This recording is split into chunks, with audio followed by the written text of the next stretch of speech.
시빌타 카톨리카는 세계에서 가장 오래 발행되는 정기 간행물입니다. 170년 동안 지금 여기서 일어나는 사건들을 예수님의 마음으로 성령의 눈길로 바라보고 해석하는 글을 발표하였습니다. 한국어판 7월호에는 6개의 글이 실려 있습니다. 여러분에게 일독을 권하면서 짧게 소개합니다. 첫 번째 글은 교종 프란치스코는 교육을 어떻게 바라보는가입니다. 교종 프란치스코는 교육을 사랑의 행위요, 희망의 행위라고 이해합니다. 교육이 가족 구성원에게 다양한 삶의 차원을 만들어내기 때문에 사랑이며 미래를 열어주기에 희망을 주는 행위입니다. 세계가 인간화된 데에는 교육의 역할이 절대적이었습니다. 긍정적인 의미의 교육을 이어가려면 관념에 치우치는 교육을 지향하고 교육 불평등을 해소해야 합니다. 무엇보다도 중요한 것은 가정과 학교, 제도와 사회, 즉 교육의 주체들 사이에 교육 협력이 유기적으로 이루어져야 합니다. 제2차 바티칸 공의회 이후 역대 교종들의 문헌에서 교육 관련 부분을 종합적으로 인용하여 눈을 뜨게 해주는 글입니다. 둘째 글은 몰입 대화식 독서, 영신수련과 가상현실 사이입니다. 6월호에서는 영신수련을 창조적 글쓰기의 모범으로 제시한 같은 저자의 글을 실었습니다. 이번에는 독자의 입장에서 영신수련의 독창성을 제시하는데 제2주간 예수님의 탄생 관상 장면을 예를 들어 설명합니다. 저자는 시와 영성, 축구 경기 중의 선수의 능동적 역할, 음악 연주와 곡의 해석 등 다양한 생활적 비유를 활용합니다. 가상현실의 세계에서 벌어지는 게임과도 비슷합니다. 요컨대 영신수련을 읽고 관상을 실행할 때에는 경기를 승리할 수 있도록 애쓰는 선수처럼 곡을 독창적으로 해석하여 작곡자의 의도를 함께 완성해가는 연주자나 지휘자처럼 능동적인 참여의 자세가 중요하다는 겁니다. 셋째 글은 캐나다 출신의 마이클 체르니 추기경이 쓴 신학의 쇄신, 내부로부터의 대화입니다. 신학은 신앙을 변론하는 학문입니다. 우리의 신앙은 불변이지만 시대와 문화, 지역의 영향을 받고 살아가는 사람들이 알아들을 수 있어야 합니다. 그러므로 신학은 그 시대 및 문화에 대화하는 가운데 발전되고 뿌리를 내립니다. 이런 변화의 바람이 제2차 바티칸 공의회를 전후하여 본격적으로 불기 시작해서 그 후 교정들은 신학의 쇄신을 계속 강조하였습니다. 이 글은 앞선 교종들의 신학 쇄신을 위한 노력을 살펴보고 특히 프란치스코 교종이 반포한 사도원장, 진리의 기쁨을 교종의 다른 회칙 및 사도적 권고들의 맥락에서 세상과 대화하는 신학의 모습을 보여주고자 합니다. 여기에는 식별과 함께 개방된 자세로 대화에 임하는 것이 중요하다고 역설합니다. 넷째 글은 성 이냐시오 류율라, 매일의 신비와 현대문화입니다. 이냐시오의 신비주의를 오늘의 문화와 연관지어 이해하려고 합니다.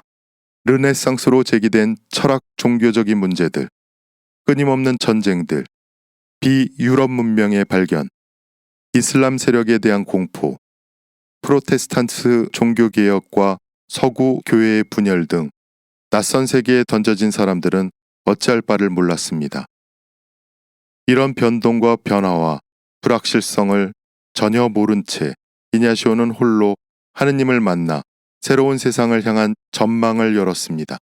극단적인 회의주의와 상대주의로 대변되는 포스트 모더니즘 시대에 살고 있는 우리는 이냐시오의 시대의 특징인 변동과 변화와 불확실성을 공통분모로 갖고 있습니다. 이냐시오가 내면의 빛으로 그 시대를 밝혔듯이 오늘의 어두움을 헤쳐나갈 빛도 내면성으로 얻어질 수 있습니다.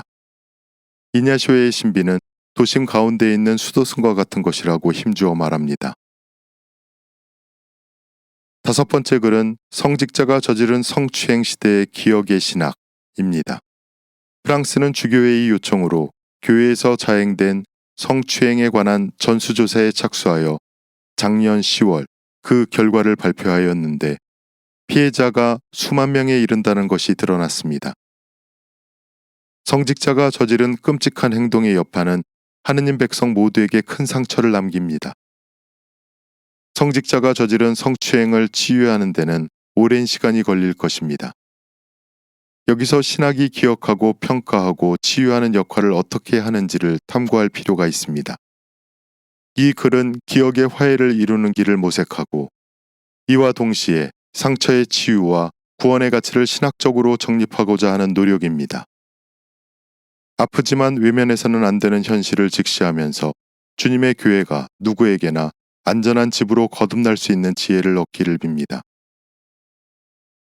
끝으로 개선주의와 영적 세속성입니다. 개선주의라는 낯선 용어는 트리엄펄리즘을 번역하면서 개선장군, 개선문에서 표현을 빌린 것입니다. 개인에게 우월감이 있듯이 자기의 종교나 문화, 이념이 우월하여 다른 것들을 능가하고 경쟁에서 늘 승리한다는 사고방식을 말합니다.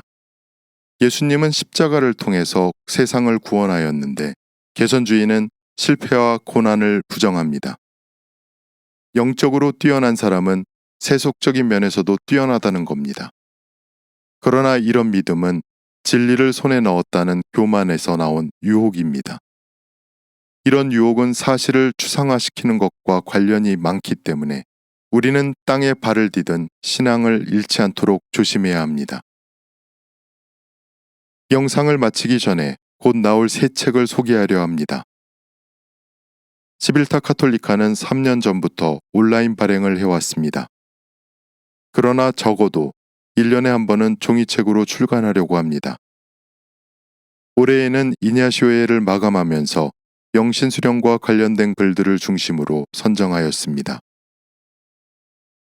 로욜라에서의 독서, 이냐시오의 기도, 이냐시오 영성 안에 있는 성 프란치스코의 흔적들, 영적 식별, 오립 대화식 독서법, 창조적인 글쓰기와 영신수련, 이냐시오의 신비주의, 성 이냐시오 로욜라와 메일의 신비를 실었고 부록으로는 첫 번째, 성소의 문제, 오랜 문제와 새로운 문제, 두 번째, 수도 생활, 카오스에서 카이로스로를 선정하여 실었습니다.